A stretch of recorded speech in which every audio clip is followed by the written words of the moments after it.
देख रहे हैं आप, आपके साथ मैं उर्म खान इस वक्त लेकर हाजिर हूं सलाम डेक्कन। आगाज करेंगे बड़ी खबर के साथ। तमिलनाडु में लोकल बॉडी इलेक्शन के लिए हुई वोटिंग। 11 साल के बाद लोकल बॉडी इलेक्शन के लिए वोटिंग हुई। डीएमके ने सभी कॉर्पोरेशन में किया जीत का दावा। बता दें कि सुबह 7 बजे से शुरू हुआ था वोटिंग का अमल। इलेक्शन के तहत हिफाजत के पुख्ता इंतजाम भी किए गए थे।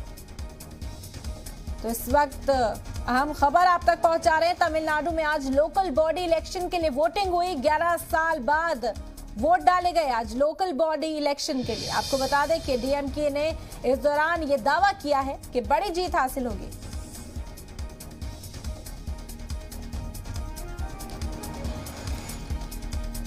तमिलनाडु में लोकल बॉडी इलेक्शन के लिए आज वोटिंग हुई। 11 साल के बाद लोकल बॉडी इलेक्शन के लिए वोट डाले गए। डीएमके ने सभी कॉर्पोरेशन में जीत का बड़ा दावा किया।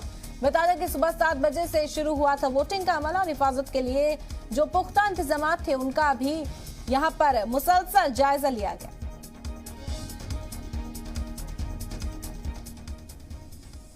तमिलनाडु में 11 साल के लंबे वक्त के बाद लोकल बॉडी इलेक्शन के लिए वोट डाले गए।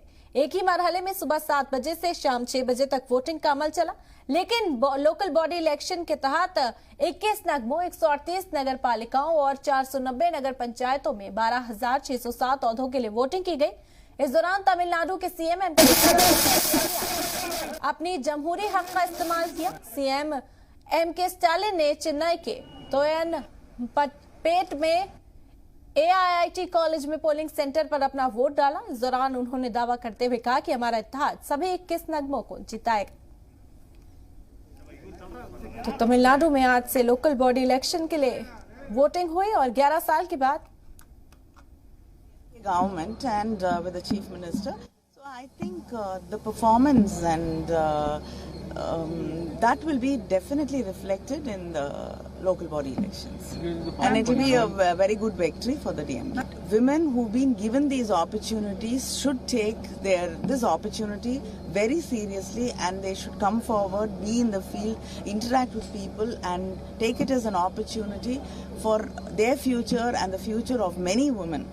So this should not become an opportunity which is wasted, because 50% has been reserved for women, and they should take this opportunity very, very seriously, and it will be a huge step for women getting into the Lok Sabhas and the assemblies of state. और इस पर खबर पर तफसीली बातचीत के लिए हमारे नुमाइंदा शाहिद काजी बराह रास्त हमारे साथ जुड़ गए। उनका रुख करते हैं। शाहिद, तमिलनाडु में 11 साल के बाद इलेक्शन हुए और सीधा मुकाबला अगर हम कहें तो इस बार डीएमके और एआईएडीएमके के बीच देखा जा रहा है। स्टालिन सीएम जो है वो भी दावा करते हुए नजर आए कि बड़ी जीत हासिल करेगी डीएमके। किस तरह से देखा जा रहा है? बिल्कुल इरम, देखिए तमिलनाडु की सियासत में 11 साल के बाद जो है ये इलेक्शंस हुए हैं और कहीं ना कहीं स्टालिन जो है उनकी जो बॉडी लैंग्वेज है वो बता रही थी कि वो कितने मजबूत हैं। और एआईडीएम की जो एक दौर में सबसे पावरफुल पार्टी मानी जाती थी, लेकिन इस वक्त जो है डीएमके काफी मजबूत पार्टी मानी जा रही है। और सुबह 7 बजे से वोटिंग शुरू हुई है। लगातार वोटिंग का फ्लो है वो बिल्कुल स्लो रहा। अगर कुल मिला के अगर हम परसेंटेज की बात करें, चूंकि अभी आंकड़ा आना बाकी है, लेकिन अंदाजा लगाया जा रहा है कि 60 या 65% के आसपास वोटिंग हो सकती है। कुल मिला के अगर देखा जाए तो वोटिंग परसेंटेज में काफी कमी आई है। हालांकि 11 साल के बाद लोकल बॉडीज के इलेक्शन हो रहे हैं, परसेंटेज को बहुत ऊपर जाना चाहिए था, लेकिन क्या वजह है यह भी साफ नहीं पता चला है कि लोगों में क्यों दिलचस्पी वोटिंग को लेकर ज्यादा नहीं आई है। लेकिन कुल मिला के अगर ग्राउंड लेवल की अगर बात करें तो स्टालिन जो है काफी मजबूती के साथ इस इलेक्शन को लड़े हैं। कहीं ना कहीं उनकी पार्टी का जो असर है वो काफी मजबूत देखा जा रहा है। जी बिल्कुल, डीएमके और इत्तेहाद भी किए हुए हैं कांग्रेस और तमाम मकामी पार्टियों के साथ। वहीं अगर हम बीजेपी की बात करें तो इस बार अकेले मैदान में है। बीजेपी के तमाम जो लीडरान है वो भी बड़े दावे करते हुए नजर आए। उन्होंने कहा कि जो हिम्मत बीजेपी ने जुटाई अकेले सियासी मैदान में उतरने की, वो कांग्रेस पार्टी या कोई और मकामी पार्टी नहीं जता पाई है इस इंतखाब के अंदर। तो कहीं ना कहीं सेंध लगाती हुई क्या बीजेपी नजर आ रही है? जी देखिए, कुछ बीजेपी ने तमाम सीटों पर यहाँ इलेक्शन नहीं लड़ा है। बहुत ही कम सीटों पर मखसूस इलाके में उन्होंने जो है किस्मत आजमाई की है। वहीं जो है एमआईएम भी इस मैदान में उतरी हुई है। एमआईएम ने भी सोचा है कि लोकल बॉडीज में चूंकि छोटे पार्टियों का भी काफी असर होता है, एमआईएम जो है एक बेल्ट है जो जहां पर उर्दू नोइंग पीपल ज्यादा है, वहां पे जो है उन्होंने अपने उम्मीदवार खड़े किए हैं। इसी तरह से आम आदमी पार्टी के भी कुछ उम्मीदवार खड़े होने की यहाँ पे खबर है। इस तरह से छोटे मोटे पार्टियां, तमाम बड़े पार्टियां, तमाम तर पार्टियां जो है इस बार लोकल बॉडीज के इलेक्शन में शामिल हुए हैं। हालांकि बहुत सारे जो असेंबली के इलेक्शंस होते हैं उसमें बहुत छोटे पार्टियां नहीं आ पाती हैं, लेकिन इस मर्तबा जो वहां के मुकामी पार्टियां हैं उनमें भी काफी बड़ी तादाद है और इस बार सबसे ज्यादा आजाद उम्मीदवार भी खड़े हुए हैं। बिल्कुल। और अगर वोटिंग के अमल को लेकर बात करें तो पूरे दिन किस तरह के, क्योंकि सख्त इंतजामात हिफाजत के निजाम को बेहतर बनाने के लिए भी किए गए थे, तो क्या पुरसुकून तरीके से पूरी वोटिंग मुकम्मल हुई या किसी तरह की कोई कार्रवाई सामने आई? इरम, देखिए, किसी तरह की कोई ऐसी खबर हमें सुनने में नहीं मिली है कि वोटिंग को लेकर कोई खुदबुर्द हुआ हो। बिल्कुल इत्मीनान बख्श रहा है। वोटिंग में किसी तरह की बड़ी खबर नहीं आई है। छोटी मोटी खबरें तो आती है, जैसे मशीन की खराबी हो गई, इस तरह की खबरें रही, लेकिन पूरा अमन तरीके से ये वोटिंग हुई है। चूंकि लोकल बॉडीज हैं, लोकल मसाइल होते हैं, ये इलेक्शन जो जनरल इलेक्शन से बिल्कुल अलहदा होता है। यहाँ पे पार्टी के साथ साथ जो है इंडिविजुअल कैपेसिटी भी बहुत मानी जाती है, क्योंकि लोकल इश्यूज जो होते हैं, मुकामी मोहल्लों के जो इश्यूज होते हैं, इलाकों के जो इश्यूज होते हैं, उसे काउंट किया जाता है। इसी वजह से इस बार जो है आजाद उम्मीदवार भी हमें काफी देखने को मिले हैं।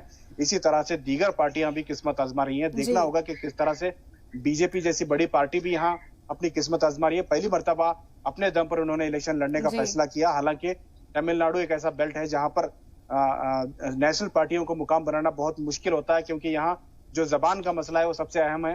तमिलनाडु में दूसरी जबानें नहीं बोली जाती हैं, बहुत ही कम मिकदार में बोली जाती हैं।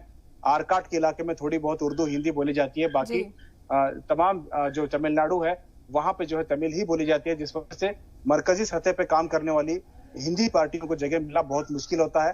आप पुराना भी अगर रिकॉर्ड देखेंगे तो अक्सर जो है एआईडीएमके या डीएमके यही दो पार्टियां यहाँ राज करते रही हैं। इस बार भी जो है असर जो है सबसे ज्यादा डीएमके का नजर आ रहा है। स्टेलिन की अपने बॉडी लैंग्वेज भी देखी होगी कि उन्होंने कितने कॉन्फिडेंस से कहा कि इस बार वो अपनी सरकार जो है जो लोकल बॉडीज के जो पंचायत और कॉर्पोरेशन की जो मेयर होते हैं वो उन्हीं के बनेंगे। जी। और इन इंतखाब में शाहिद एक बात और गौर करने वाली कि विमेन रिजर्वेशन को इजाफा दिया गया, 50% खवातीन के लिए महदूद कर दी गई हैं सीटें। किस तरह से इस फैसले का खैर मकदम किया गया, या क्या खवातीन वोटर्स की अगर बात करें तो उनकी तरफ से भी कोई रुझान बढ़ा है इस फैसले के बाद?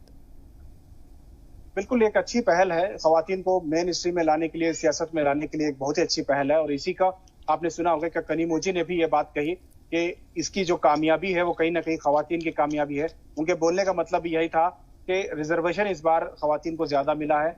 कहीं ना कहीं खवातीन को सियासत में आने और अपने कदम पर, अपने पैरों पर खड़े होने का एक सुनहरा मौका जो है इस इलेक्शन में रहा है। इसी वजह से बहुत बड़ी तादाद में खवातीन इस बार मैदान में उतरी हैं। हालांकि तमिलनाडु में लोकल बॉडीज में ज्यादा खवातीन नहीं होती हैं, लेकिन इस बार की जो तादाद है वो काफी अच्छी बिल्कुल खवातीन को जो रिजर्वेशन दिया उसका खैर मकदम होता हुआ नजर आया। शायद आप बने रहिए हमारे साथ। कुछ